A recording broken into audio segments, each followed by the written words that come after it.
મિત્રો ફાઇનલી મારું બોર્ડિંગ થઈ ગયું છે ને હું ફ્લાઇટની અંદર આવી ગયો છું અને એક મસ્ત સીટ ગોતીને હું બેસી ગયો છું અને પછી ફ્લાઇટ થઈ ટેક ઓફ થતાની સાથે હું સૂઈ ગયો. મસ્ત સવાર પડી ગઈ, નીંદ એટલી મસ્ત પૂરી થઈ ગઈ ને, કારણ કે ફ્લાઇટ આખી ખાલી જ હતી.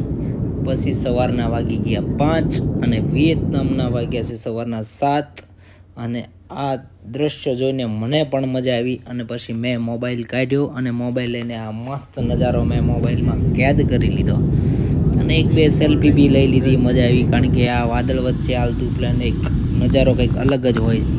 ફાઇનલી તો આપણા ડેસ્ટિનેશન ઉપર આપણે પહોંચી ગયા, વિયેતનામનું ડાનાંગ સિટી. ઉપરથી એટલો મસ્ત નજારો આવતો હતો, એમાં સનરાઈઝ થતો હતો, કંઈક અલગ જ વ્યૂ આવતો હતો. મજા આવી ગઈ અને ફાઇનલી આપણું હવે પ્લેન લેન્ડિંગ થવાની તૈયારીમાં છે. તો આપણું પ્લેન લેન્ડિંગ થઈ ગયું છે અને અમે આવી ગયા છીએ. હવે આપણે બેગની રાહ જોવાની છે બેલ્ટ ઉપર. ચાલો, આપણી હવે એક બેગ આવી ગઈ છે. હવે પહેલું જ કામ આપણે કરવાનું છે, સિમ કાર્ડ લેવાનું છે. એટલે આપણે કાંઈ તકલીફ પડે નહીં, કારણ કે અહીંયાથી આપણે સિમ કાર્ડ લઈએ તો સસ્તું પડે, બહારથી લેશું તો મોંઘું પડશે. પછી ફાઇનલી અમે સિમ કાર્ડ લઈ લીધું. પછી અમે નીકળી ગયા એરપોર્ટની બહાર, કારણ કે અમારી કોઈ રાહ જોઈ રહ્યું હતું. ટેમ્પો ટ્રાવેલર્સવાળા ભાઈ પૂરો જોઈ રહ્યો હતો.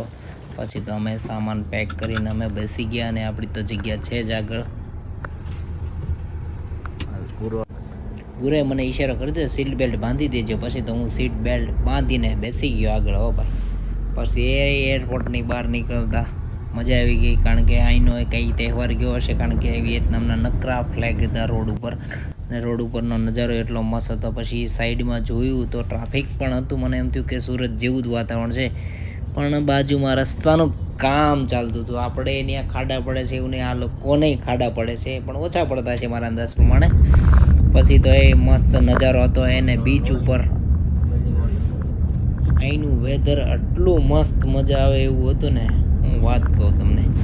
એકદમ ક્લીન, જોરદાર. તમે જો આ વિડીયોની અંદર કેટલું જોરદાર, એકદમ મસ્ત વાતાવરણ દેખાય છે તમને અને ક્લીન રોડ.